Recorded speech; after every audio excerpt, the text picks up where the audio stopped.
Bueno, ¿qué tal? Mi nombre es Leandro Velanti, soy docente de la materia de Transporte e Intercambio y hoy vamos a desarrollar algunos de los contenidos de la sección de esta semana que es Imágenes del tórax. Los objetivos para la charla de hoy van a estar centrados básicamente en aspectos de la tomografía del tórax. El resto de los contenidos que hacen a las resonancias del tórax van a poder ver en la presentación que está asociada a esta grabación.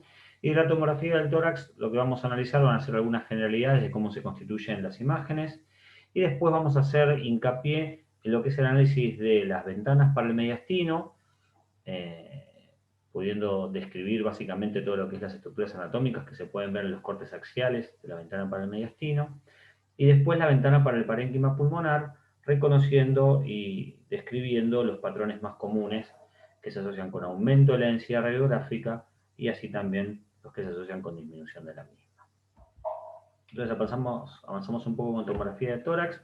En cuanto a la forma en la que se generan las imágenes en la tomografía, esto va a ser algo bastante similar a lo que pasa en la radiografía de tórax, es decir, se van a utilizar para hacer las imágenes de la tomografía rayos X. Va a haber emisores de rayos X y receptores de rayos X que van a estar a ambos lados del paciente y después la información que se reúna de cada uno de estos puntos que se generan van a ser reconstruidos por una computadora, por una PC. De ahí el nombre de tomografía computada.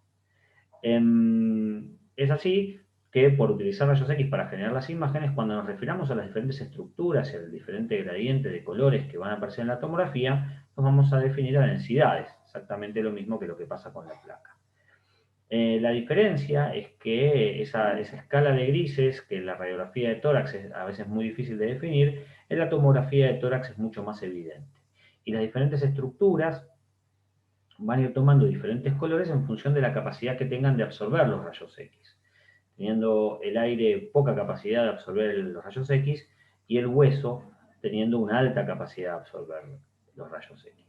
Esta capacidad de absorción se va a definir a través de una unidad, que van a ser las unidades Hounsfield, y esto va a establecer una escala que va a tener un valor numérico, y eso también se va a traducir, como decíamos, en las imágenes a una escala de grises, donde me va a permitir definir desde las estructuras de mayor absorción, ¿sí?, como el hueso cortical, que están por encima de 100 unidades Hounsfield, hasta el aire, que está por debajo prácticamente por debajo de 100.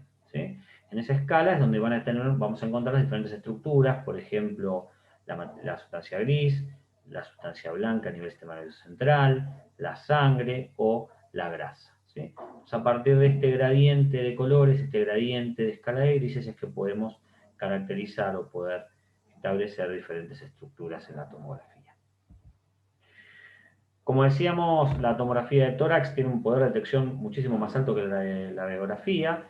De hecho, nos va a permitir confirmar o descartar imágenes que se hayan hecho una primera aproximación por la placa de tórax. Con la tomografía las vamos a poder confirmar porque es mucho más sensible para ver las estructuras del parénquima y del mediastino. Además, obviamente, como tiene una percepción mucho más acabada de la anatomía, nos va a permitir localizar y caracterizar mucho mejor las lesiones. Y además, con la posibilidad de administrar contraste endovenoso, también nos va a poder identificar lo que son las estructuras vasculares. Esto es de vital importancia, sobre todo a nivel de lo que son los vasos pulmonares y las arterias pulmonares, para hacer el diagnóstico, por ejemplo, de tromboembolismo del pulmón.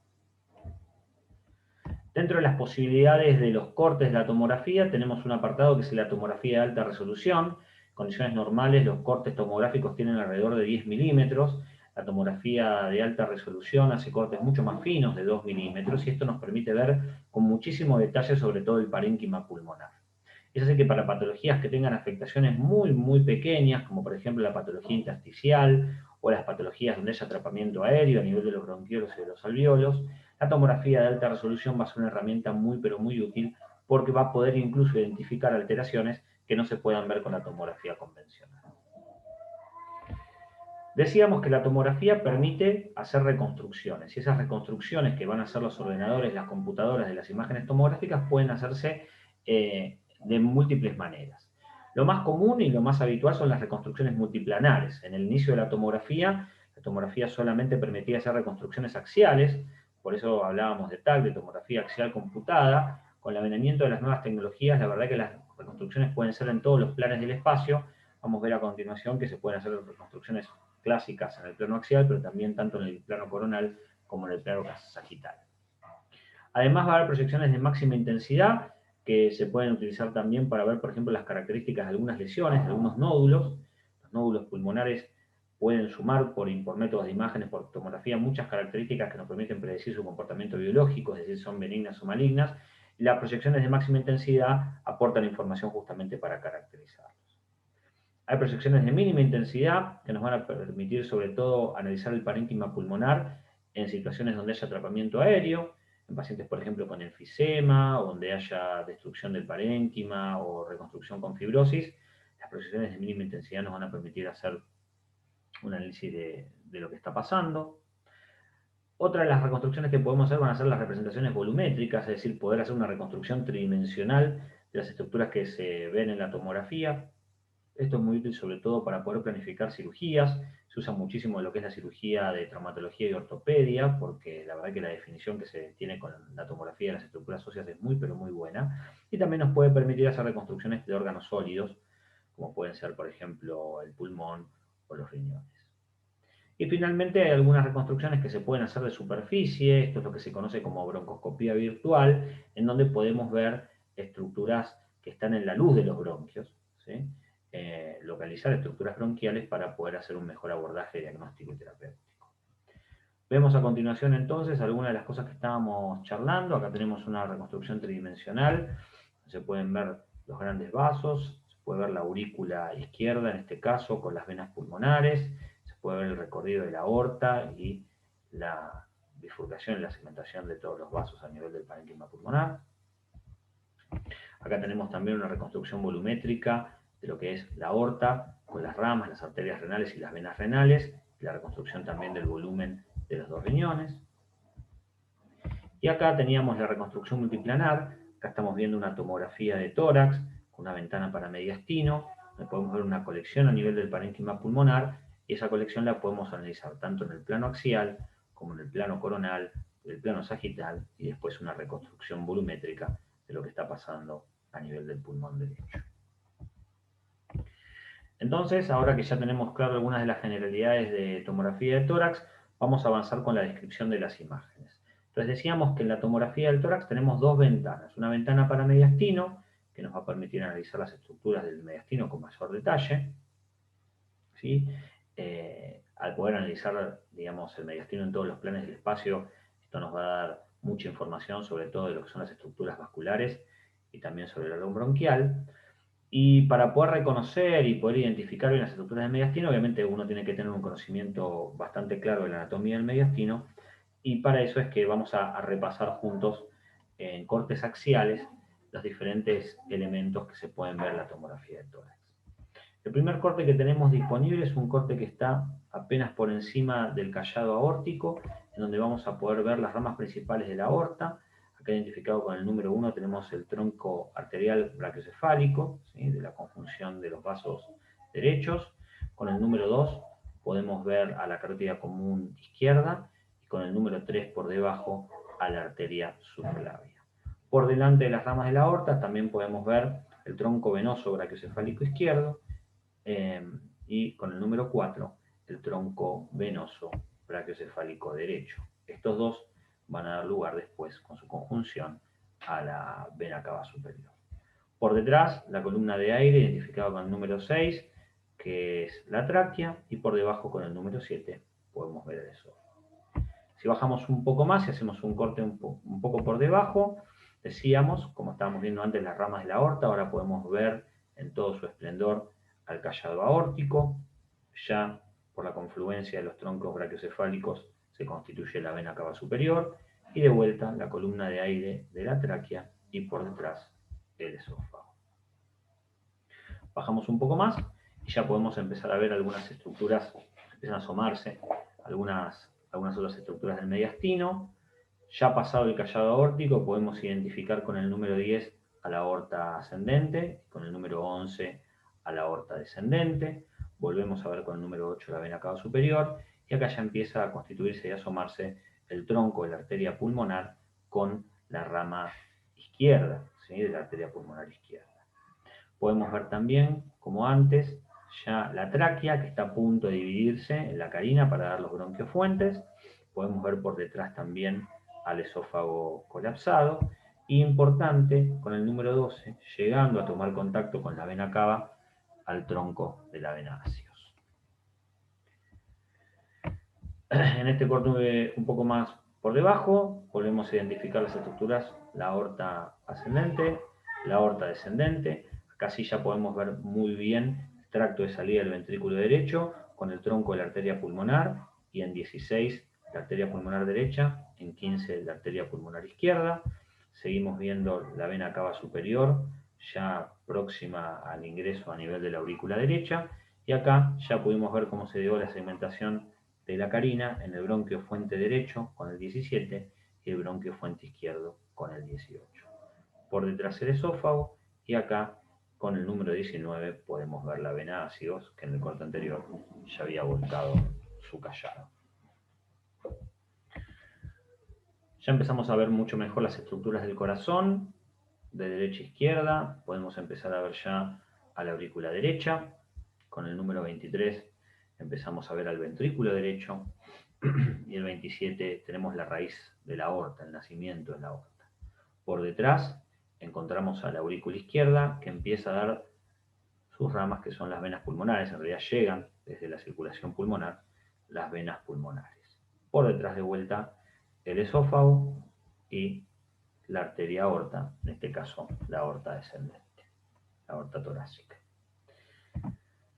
Acá ya tenemos un corte que está pasando a nivel del corazón, prácticamente una imagen de 4 cámaras, en donde podemos ver por detrás la aurícula izquierda, con el 32 a la aurícula derecha, después los dos ventrículos, el ventrículo derecho y el ventrículo izquierdo.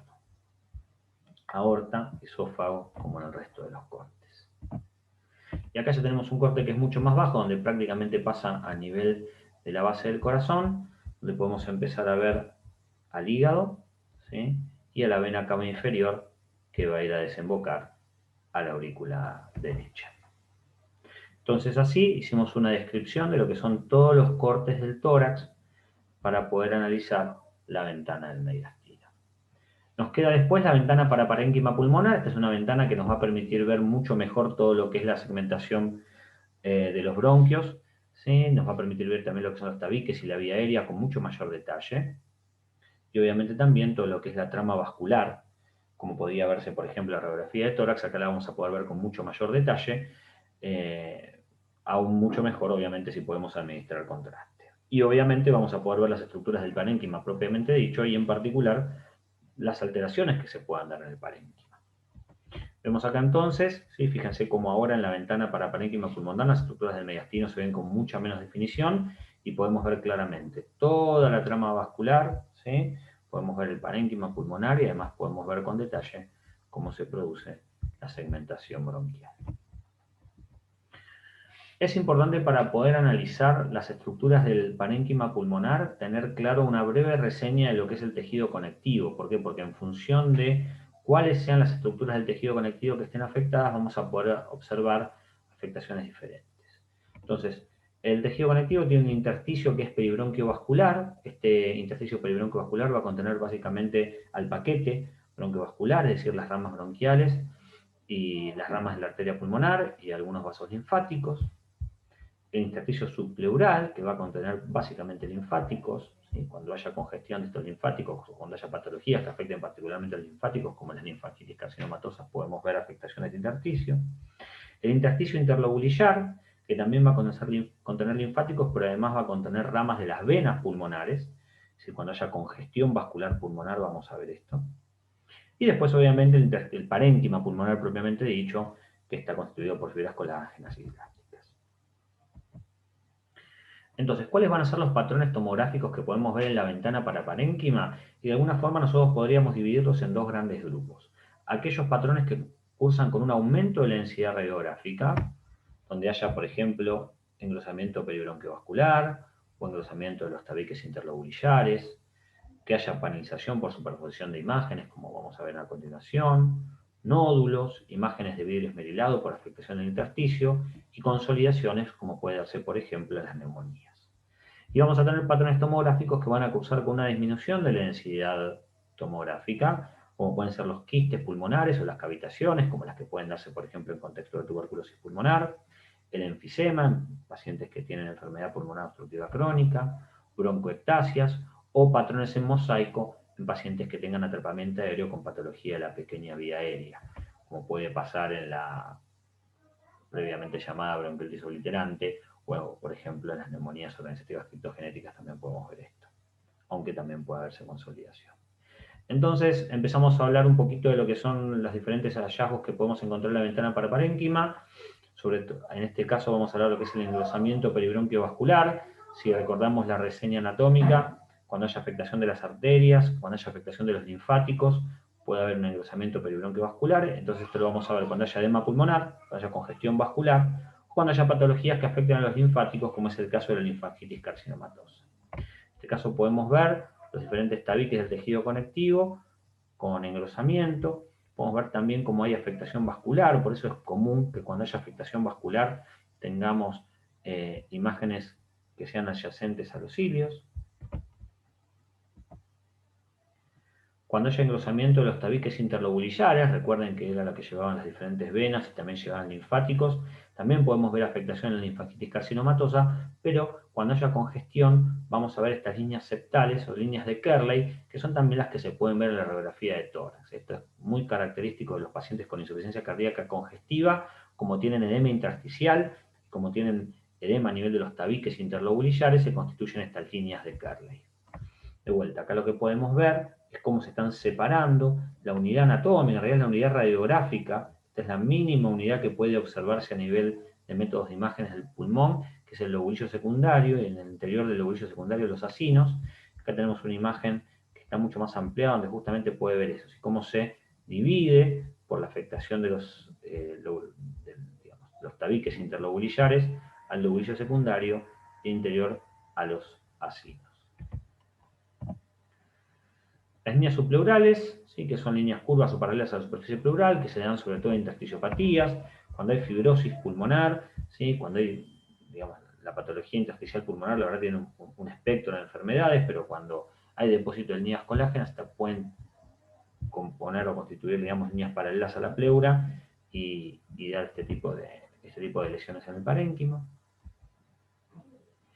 La panalización, ¿sí? Estas imágenes en panal se dan sobre todo cuando hay una superposición de tractos cicatrizales secundario a patologías intersticiales o cuando hay una destrucción muy marcada del parénquima pulmonar en una enfermedad pulmonar obstructiva crónica. Podemos ver estas imágenes, ¿sí? En forma de panal de abejas, similares al panal de abejas, de ahí su nombre, que se dan en realidad por la suma, por la superposición de la fibrosis y el depósito de fibras colágenas en los diferentes planos del espacio.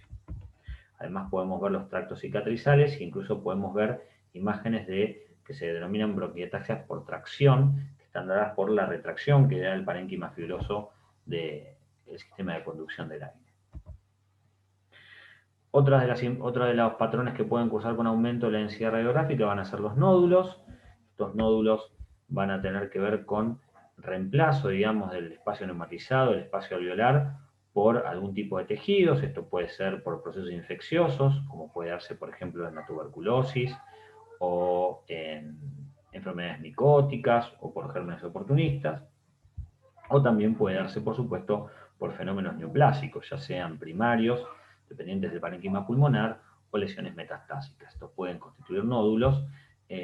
Las características tomográficas de los nódulos muchas veces nos van a poder ayudar a poder discernir, como decíamos antes, si el comportamiento es benigno o asociado a algún proceso infeccioso, o si tenemos que investigar o evaluar la posibilidad de que esto sea un fenómeno neoplásico. Bueno, en cuanto a las características, pueden ser obviamente con bordes bien definidos. El tamaño también es un factor a considerar cuando estamos analizando los nódulos, que en el interior tengan calcificaciones. Obviamente esto puede complementarse con otros métodos de imágenes, como puede ser, por ejemplo, el PET scan, que puede además ver la captación de glucosa marcada, o obviamente métodos invasivos como la biopsia por fibrobroncoscopía o biopsia a cielo abierto. Otro de los escenarios donde puede haber un aumento de la densidad va a estar dada primero en los dos primeros por afectación intersticial, la imagen en vidrio esmerilado y el patrón en empedrado o el crazy paving se dan en el contexto de patologías intersticiales, así como habíamos visto también el reticulado previo, y la ocupación del espacio alveolar que tiene que ver con la consolidación. Esto puede darse tanto en neumonías como en pacientes que tienen edema agudo de pulmón o hemorragia alveolar. Acá podemos ver el reemplazo del espacio aéreo por líquido. Acá tenemos una imagen comparativa donde podemos ver en la primera imagen una imagen en vidrio esmerilado, luego un patrón en crazy paving donde vamos a ver que conviven espacios sanos del parénquima pulmonar con patología intersticial, y en el tercer apartado una imagen de consolidación. Si ustedes prestan atención, una de las características que nos permite hacer diagnósticos diferenciales de las consolidaciones contra la patología intersticial es lo homogéneo de la lesión. Cuando nosotros hablamos en imágenes que la imagen es homogénea, sobre todo en el parénquima pulmonar, lo que estamos refiriendo es que uno no puede ver atravesar los vasos en las áreas de consolidación, mientras que esto sí puede hacerlo en la patología intersticial, ya sea acá en el crazy paving, como se puede ver en el vidrio esmerilado. Esto es un dato muy importante que nos permite a veces hacer diagnósticos diferenciales entre las consolidaciones y las patologías intersticiales. Otro dato importante que puede verse en la radiografía y mucho más frecuentemente en la tomografía de tórax es la presencia de broncograma aéreo. El broncograma aéreo también es un rasgo muy característico de las consolidaciones que no lo encontramos en la patología intersticial. Avanzamos ahora entonces con aquellos patrones tomográficos que cuentan con una disminución de la densidad. Tenemos los quistes pulmonares y las cavitaciones. Una forma simple de hacer diagnósticos diferenciales entre los quistes y las cavitaciones es a partir de el espesor de la pared. Los quistes siempre tienen pared fina, mientras que las cavitaciones van a tener paredes mucho más gruesas. Los límites van a ser mucho menos definibles, mientras que los quistes van a ser lesiones redondeadas y de bordes bien delimitados. Podemos ver acá una imagen comparativa donde tenemos lesiones quísticas, fíjense, paredes bien finitas, redondeadas. Las lesiones quísticas pueden darse tanto en el contexto de enfermedades infecciosas, como pueden ser, por ejemplo, infecciones por el Pneumocystis jirovesi, o en patologías intersticiales pulmonares, como pueden ser esteocitosis X, esteocitosis de células de Langerhans, o, por ejemplo, neumonía intersticial linfocítica. Mientras que las lesiones cavitadas, fíjense que tienen paredes mucho más gruesas, los límites son mucho peor definidos, y en este caso pueden darse tanto en el contexto de patologías infecciosas, como por ejemplo la tuberculosis, o a partir de la necrosis y construcción de un absceso pulmonar, o también en el contexto de patologías neoplásicas. A veces los cánceres, los tumores de pulmón pueden dar lesiones de necrosarse y dar lesiones cavitadas. Otro de las entidades que van a cursar con disminución de la densidad radiográfica va a ser el enfisema, las bronquiectasias y el patrón en mosaico. Estos tienen que ver con tres entidades que cursan con atrapamiento aéreo, es decir, cuando haya una alteración de la estructura anatómica a nivel de los bronquios y el espacio aéreo, esto va a condicionar un aumento del espacio muerto, ¿sí? Y nosotros lo que vamos a ver es, digamos, el atrapamiento aéreo y en consecuencia una disminución de la densidad del parénquima. Las bronquiectasias van a estar dadas por dilataciones bronquiales, que son irreversibles, que se dan por remodelado, asociados a una anoxa. También se puede ver de manera muy común en pacientes con EPOC, pero también puede verse, por ejemplo, en pacientes que tienen alteraciones genéticas, como es la fibrosis quística. Y el patrón en mosaico también nos va a reflejar atrapamiento aéreo, pero en la pequeña vía aérea. Esto puede verse, por ejemplo, en pacientes con enfermedades intersticiales. Fíjense acá, como podemos ver, pacientes con enfisema, donde hay una disminución de la densidad radiográfica, pacientes con bronquiectasias, donde vamos a ver dilataciones bronquiales, ¿sí? Esto puede dar una imagen característica relacionada con las arterias pulmonares, que es la imagen de anillo de sello, por la dilatación de los bronquios, y acá un patrón en mosaico que muchas veces puede ponerse mucho más de manifiesto si uno hace una imagen comparativa entre una tomografía en inspiración, que es la técnica estándar, contra una tomografía en expiración. Y ahí se puede ver mucho más de manifiesto el atrapamiento aéreo en la pequeña vía aérea. Bien, entonces con esto terminamos el apartado de tomografía de tórax para imágenes del tórax, que es el tema que nos ocupa esta semana. Bueno, espero que esto haya sido útil y por supuesto siguen abiertas las vías de comunicación para si surgen dudas o hay algún comentario. Nos estamos viendo entonces. Hasta luego.